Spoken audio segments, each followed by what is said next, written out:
Hey y'all, I wanted to make this quick video to show you how to ferment your own food at home easily and safely.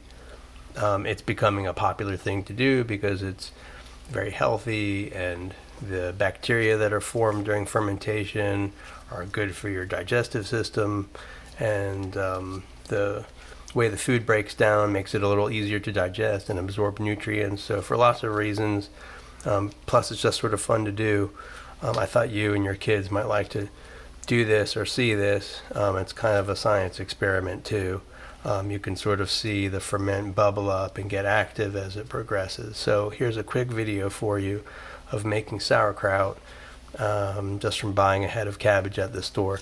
This one right here is about, actually it's from my garden, and it's about 2¼ pounds before I remove the core. So I'll show you kind of what I do.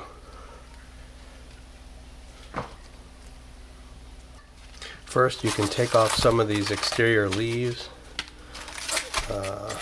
and you might use a couple of them later, so you don't have to throw them away. This is homegrown, so I still have some dirt in there I'm going to rinse off in a minute, but you can see the big, tougher leaves on the outside. You can first remove. I'm going to go rinse this. Now, there's lots of ways you can core this, but what I like to do is take the back, cut down the middle, any which way. Down the middle is fine. Find the core and just do a V cut right where you see the core. You can do lots of stuff with the core. You can ferment it. You can put it in soup. You can use it for vegetable soup stock later. But for right now, I'm just going to discard it, and I will deal with that at my own time. Make this other one. Cut that out. Remove that, and we're left with these two pieces that are kind of like V. They have like a V in them. I cut right in the middle. Now you've got these quarters, and I just do a nice thin slice. You can really do it either way. A nice thin slice this way. And you'll see this is your nice little thin strips you'll have of your cabbage.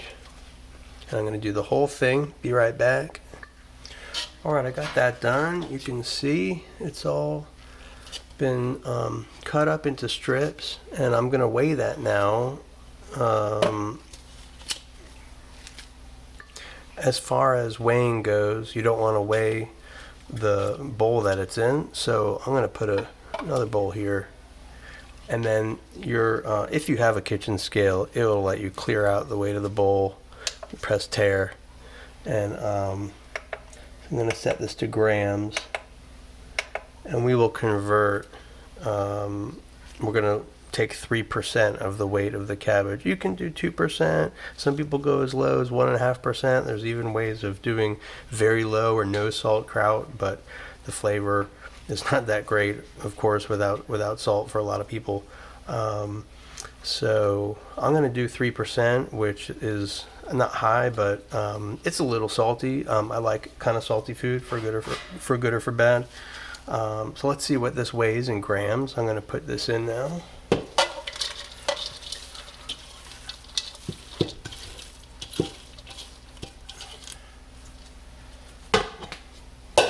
And it's giving me 744, I can round it up, 745 grams. And yeah, let's just ask Alexa we can do the math. We multiply that times 0.03 for 3%. But let's ask Alexa here. Alexa, how much is 3% of 745? 3% of 745 is 22.35.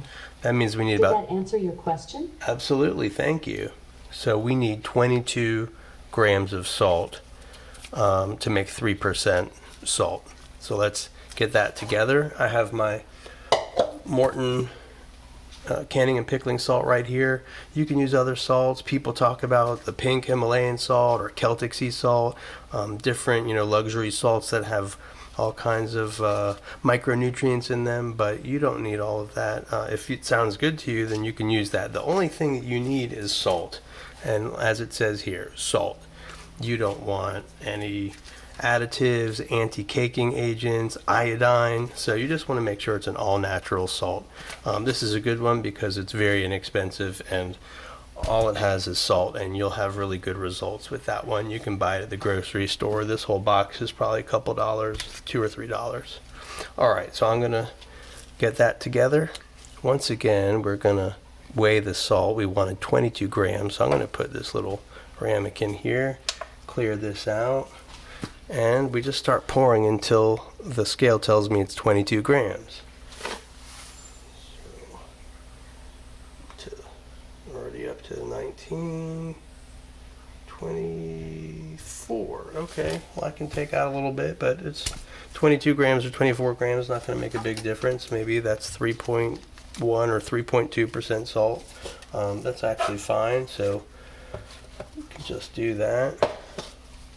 If we want to be exact, we can pour a little bit back out. That's okay. The other thing is, if you don't have a scale and you just want to do an approximation, you could take one way I do it is just look at your starting weight, which was like 2¼ pounds, and for each pound you can do like a half a tablespoon of salt. So if we had 2¼ you do a little bit more than a tablespoon of salt. And actually, if we were to take this and put it into a tablespoon, I almost guarantee you it's gonna be about the same thing. Let's see. Yeah, here we go. See, this is a tablespoon plus a little extra, which is exactly what I would have done even without a scale. So again, if you don't have a scale and you just want to do it by volume, it's more or less, I mean, it's going to be fine. You need a lot of salt to mess this up. I mean, flavor wise, too much is not going to be good. But again, if you have 2 pounds of cabbage, you do 1 tablespoon of salt. Especially if you're using this salt, you're going to be fine. All right, moving along. You're going to massage the salt in. Just get it evenly distributed, and that is going to start to pull the moisture out of the cabbage. You can let it stand here for even hours or overnight to do that on its own, or if you sit here and vigorously kind of massage it like this and really give it a good squeeze for 10 minutes, it's going to pull just a ton of moisture out of this, which we're going to need and save, and end up putting this in a jar, covering it with its own juice, which we'll call the brine. Make sure that all the cabbage is completely under the brine, and it's going to ferment like that, where there's going to be no oxygen or air, and it's going to preserve it in a completely safe way. So I'll show you that process over the next few minutes. So this has been going on now for about 3 or 4 minutes. You can see when I just squeeze this now, a lot of juice will come out from giving it a pretty good squeeze. We're going to keep doing that for about probably 4 or 5 more minutes, and then we should be good. So it's really only been like another minute or so, but this cabbage is just so fresh and right from my garden. It was raining a lot before I picked it, so it's just full of juice, and we're fine where we are. I can already tell. We push this down real firmly in the jar, we can pack it in its own brine with no problem. So let's do that. I just picked a quart jar. It's clean. You can wash it with some hot soapy water, but you don't need to go any crazier than that. And as far as knowing the size of the jar, the way I do it is for every pound of cabbage, you figure it's going to take up about 2 cups, and a quart jar is 4 cups. So this is a little over 4 pounds, or excuse me, a little over 2 pounds. So it should go a little over 4 cups, but it should basically come up to the top of this jar once I've packed it all down. I've already packed some. You can see the process. It's just putting it in. Push it down firmly. We'll keep going. So it didn't go right up here to the very top, but you can see you have plenty of room, even over 2 pounds of cabbage, to fit in a quart jar. And then you can see there's a lot of brine in there, but then I've got this in the bowl. I'm going to add it. And you can see it's foaming. It might not always do that, but it's a really good sign if it's already foaming. That means there's already metabolic activity happening. There's already fermentation happening on some level here. And it's definitely not anything to be worried about. And just to finish up this basic kraut, which is just cabbage and salt, you remember before I kept some of the exterior leaves. I washed them very well, and now I'm going to use them as a way to stop any of the smaller pieces from rising up above the liquid, which you really need to prevent. Start with this one, press down, make sure that we have brine above the leaf, kind of tuck it around the sides. I'll do that with one more. Well, this is about a wrap, and as you can see, I've got my brine covering everything. The liquid there, everything's underneath. And if you have a device like this, an airlock, it will let the gases escape, which are going to form without letting any air back in, which we don't want.